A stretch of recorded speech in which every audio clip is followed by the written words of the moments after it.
එදිනදා ජීවිතේ කාර්යබහුලත්වය නිසා ලේසියට පහසුවට හැමෝම පාවිච්චි කරන හෘද රෝග අංශභාගය වැනි බරපතල රෝගී තත්ත්ව අරන් එන විනාඩි දෙකේ මරෝගල මොකක්ද කියලා අද වීඩියෝ එකෙන් බලමු.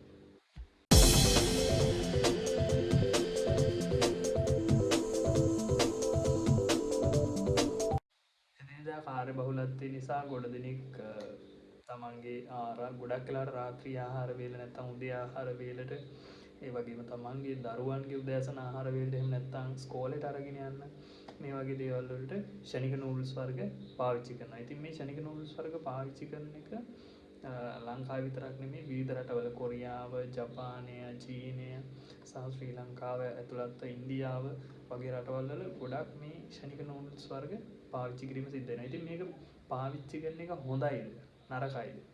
අද අපි ඉගෙන හොයලා බලමු.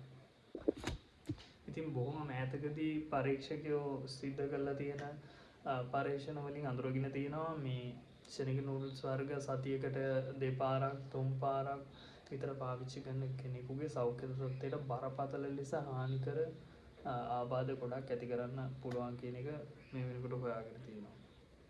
ඒ වගේම මේක පාවිච්චි කිරීම නිසා නිරන්තර ආහාරයට ගැනීම නිසා ආඝාතය, හෘද රෝග, දෙවන මට්ටමේ දියවැඩියාව වර්ග දෙකක් තියෙනවා. අපි කලින් කතා කරලා තියෙනවා type 1, type 2 කියලා. දෙවන මට්ටමේ දියවැඩියාව ඇති කිරීමට මේ ක්ෂණික නූඩල්ස් වර්ග හේතුවක් කියලා මේ වෙනකොට අඳුරගෙන තියෙනවා.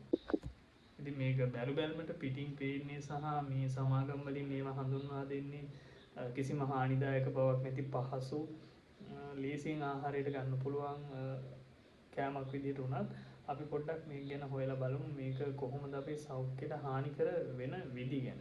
මුලින්ම මේ නූඩල්ස් වල පෝෂණ සංඝටක ගැන අපි අවධානය යොමු කළොත් මේකේ ගොඩක්ම තියෙන්නේ පිරිපහදු කරපු කාබෝහයිඩ්‍රේට් සහ අධික මේදය සහ සෝඩියම් අධික ප්‍රමාණයකින් මේකේ අන්තර්ගත වෙනවා.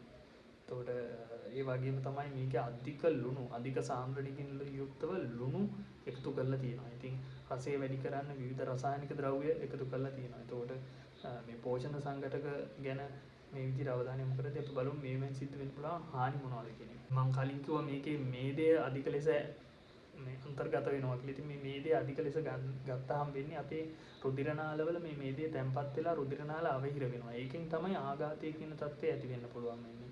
ඒ වගේම අධික ලුණු සාන්ද්‍රණයක් තියෙනවා කියලා මම කලින් සඳහන් කළා. ඒ අධික ලුණු සාන්ද්‍රණය නිසා රුධිර පීඩනයට යම්කිසි මට්ටමක බලපෑමක් ඇති වෙන්න පුළුවන්. රුධිර පීඩනය ඉහළ යන්න පුළුවන්. එතකොට මේ වගේ තත්ත්වයක් ඇතිවීමත් සෞඛ්‍යයට අහිතකර වෙන්න පුළුවන්. ඒ හේතුව හෘදයට ධමනි වලට අධික වෙහෙසක් ගන්න වෙනවා මේ රුධිර සංසරණය සිදු කිරීම සඳහා. සාමාන්‍ය සිදුවෙන ක්‍රියාපටිපාටියට වඩා වැඩිපුර ශක්ති ප්‍රමාණයකින් වැඩි වෙහෙසකින් යුක්තව ඒක සිද්ධ කරන්න සිද්ධ වෙනවා. වගේම වීඩියෝ එක පටන් ගන්නදී මම කිව්වා මේක දියවැඩියාව වැනි තත්ත්වයට දෙවන මට්ටමේ දියවැඩියාවට හේතුකාරකයක් වෙනවා කියලා. ඒකට හේතුව මේක ක්ෂණික නූඩල්ස් වර්ග අපි ආහාරයට ගත්තාම මේ අපේ ඇඟේ තිබෙන ග්ලූකෝස් මට්ටම එහෙම නැත්නම් සීනි මට්ටම එකපාරේ ඉහළ යනවා. අධික ක්ෂණිකව ඉහළ යනවා. ඒ වගේ තත්ත්වයකදී ඉන්සුලින් ප්‍රතිරෝධයක් ඇති වෙන්න පුළුවන්. ඉතින් මේ විදිහට ඉන්සුලින් ප්‍රතිරෝධයක් ඇති වුණාම අපේ දියවැඩියාව වැනි තත්ත්වයන්ට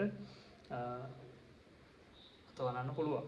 ඒ වගේම ආඝාතය වගේ තත්ත්වයන් නැති වෙන්නත් මේ ක්ෂණික නූඩල්ස් වර්ග හේතුවක් වෙන බව මේ වෙනකොට හොයාගෙන තියෙනවා. ඒ ග්ලූකෝස් මට්ටම ක්ෂණිකව ඉහළ යන්නේ නැත්නම් සීනි මට්ටම ඉහළ යන්නේ මේක පිරිපහදු කරපු පිටි වර්ග පාවිච්චි කරන නිසා. මොකද ඒ පිරිපහදු කළ පිටි වලින් තමයි අපේ ඇඟේ තියෙන ග්ලූකෝස් මට්ටම සීනි මට්ටම ක්ෂණිකව ඉහළ නංවන්නේ.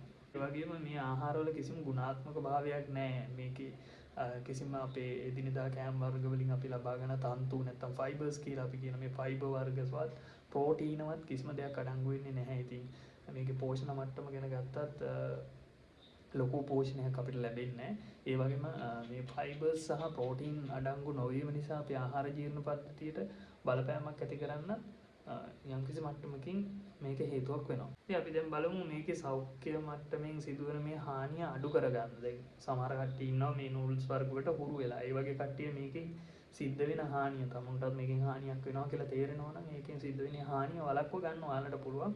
මේකේ තියෙන පෝෂ්‍ය ගුණය ඉහළ නංවන්න එළවලු වර්ග. නූඩල්ස් පැකට් වෙන රසකාරක පැකට්ටු පාවිච්චි කරන්නේ නැතුව ඒකට වෙන එළවලු වර්ග ප්‍රෝටීන් නැති නිසා ප්‍රෝටීන විදිහට යම්කිසි මස් වර්ගයක් ඒ වගේ දෙයක් එකතු කළා මේකේ පෝෂණ ගුණය ඉහළ නංවා ගන්න පුළුවන්. ඒ වගේම මේක ආහාරයට ගන්න වාර ගන්න හැකියතාක් සීමා කිරීම සම්පූර්ණයෙන්ම නතර කරන්න පුළුවන් වඩා හොඳයි. එහෙම බැරි නම් ආහාරයට ගන්න වාර ගන්න සීමා කිරීම ඉතාමත් වැදගත්. කොහොම වුණත් අපේ එදිනෙදා ආහාර වේලට කුරක්කන් වර්ග, රතු කැකුළු සහල් වර්ග එදිනෙදා ආහාර වේලට එකතු කර ගන්නවා නම් අපේ දීර්ඝකාලීන සෞඛ්‍යයට ඉතාමත් හිතකර ආහාර රටාවක් තමයි ඒක.